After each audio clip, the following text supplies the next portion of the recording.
Hi and welcome to Teacher Star, and today's video is all about how to avoid burnout. Now, what I mean by burnout is when you're working way too much and you get to the end of the week and you're exhausted, and on Sunday night you're like, oh, I don't want to do it anymore. I've just got too much stuff to do. And it's so common in teaching. If you ask any other teacher, they'll be saying the same thing. I've got to do too much. I'm working evenings, I'm working weekends, and there's just no rest to it. And I think it's one of the common reasons given for people who leave education is that they're just burnt out, and they want a 9 to 5 job where they can have their evenings, they can have their weekends. However hard they work 9 to 5, they have that time.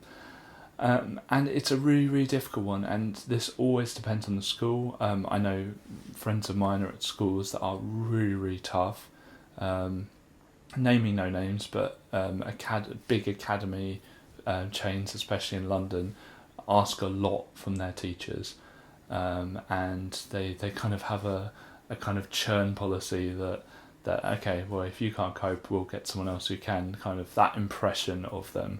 Whether they do internally, I don't know, but I get that impression of them that they're just kind of grind you to the bone, get the next person in, right, grind them to the bone, get the next person in. And yeah, it's not a good impression. I have no idea about whether that's their policy or not. It kind of seems like it. Luckily, I've not been in a school like that, but perhaps some of you watching have been, where it's just the expectations of what you need to do just have you working all the time. But even though I've worked in quite nice schools, in fact very nice schools, and who have kind of respected the work-life balance, I do find myself getting to a point where I'm starting to burn out. And so this video is kind of for both parties, for people who really are at one of those schools, and for people who are maybe at more sort of work-life balance-y schools that are still having issues. Now, the most important thing is to have a list in your head of the tasks that are important, that are actually important, and make sure you get those done. So your priority one list, priority one has to be done. So that group has to have their mock exams marked. Right, that's priority one. That lesson has to be planned really well. That's priority one. Then have your priority two underneath that. Priority two is quite important. They're things you've been asked to do that are quite important. But if you run out of time, if you don't have enough time, you have to get priority one done, and it's a priority two thing. So that could be, adding that bit of flourish to that lesson that you have. Adding or having a form time activity that's really well planned, or whatever it is. Different people have different priority two stuff. Priority two stuff is the stuff that generally speaking you should get done, but it's not the end of the world if you don't get it done. Then priority three stuff is stuff that you just don't need to do. And that is completely up to you to figure out what's on that list.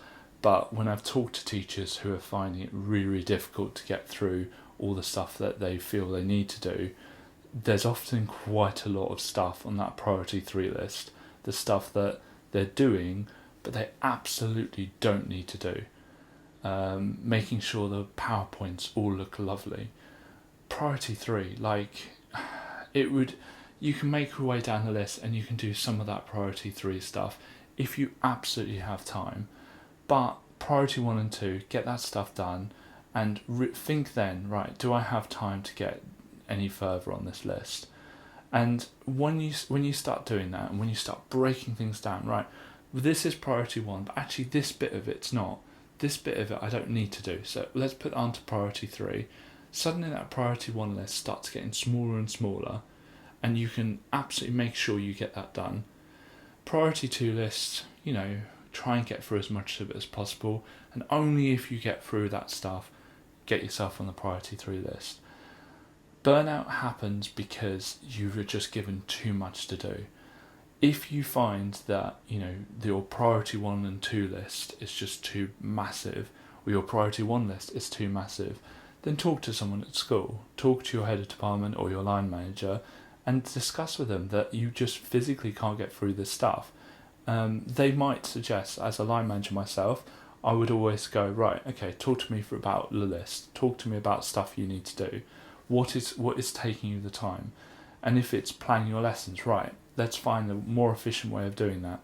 I've already done videos on how to strip the planning back into the bare minimum.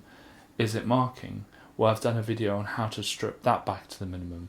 You don't necessarily need to do all that marking in the way that you've been doing it. You could do it a lot more efficiently and use self and peer assessment a lot more in your teaching. You can also, for instance, I didn't mention this in the marking video, but you can mark in their lessons. Go around with a green or red pen or a purple pen or whatever colour the teacher uses in your school. Go around with that pen and start marking some of them in the lesson. I've never been able to do that, mind. I've always tried to do that, but I'm just too engrossed in teaching to be able to mark. But I know plenty of people who do, and that cuts down the amount of work you need to do outside school. Just try and be more efficient about the way you do things, and you can get through it. If you find still you can't, and your line manager says, well, you know, you've got to do it, it's your job, it's part of your profession, then you maybe start thinking, am I in the right school? Because if you can't cope with that, if there's just too much stuff you're required to do, then you need to start thinking that to yourself, because if you're not getting any evenings or any weekends to have R&R, then burnout has some really dire consequences on yourself, and you're not going to be a teacher for very long. So you really need to start thinking about this very seriously, because the teaching profession really needs great teachers in the long term. One of the issues with the teaching profession at the moment is so many people are leaving it so early on, and it's teachers like you the profession needs. So you've got to protect yourself, and if it means moving school, do it, absolutely do it. If you are not coping with the amount of stuff the school gives you, because I will tell you now that the only way to kind of stand up to schools like that, which I've never worked in, but I have friends who do work in, is to leave. Like, you know, vote with your feet sometimes. But I always use that as a last resort, because I've never had to leave a school because of that reason. But I would definitely consider it. And I work really hard, and I know that probably if you're watching this, you're a really hard working teacher, and I've always managed to keep that list really small, and make sure that when I get down to the priority 2 list, that's a nicer list to go through, because that's stuff you're kind of choosing to do almost. The priority 1 you're not choosing to do, that's part of your professional responsibility, but that's stuff you're choosing to do, and it's always so much nicer to do things that you're choosing to do. And you know, I enjoy doing that stuff. I enjoy the professionalism of the job, but I can imagine, and only imagine, but I can imagine people are in a position where they're just given so much stuff to do. Oh, you have to do this. Everything's priority 1. As part of a teacher, you've got to do everything. And yeah, I really would think, well, if you've gone through that process, you've tried to cut it down, and it's not cutting down, then please stay in the profession. Not necessarily a school, but please stay in the profession. I hope this video is useful. Please write any comments down in the comment section, any experiences you've had, and hopefully it will inspire another video. Thank you very much. Thank you very much for watching this video. If you want to see more from us, please click subscribe. We release videos every single weekday at 5 o'clock in the evening. Thank you.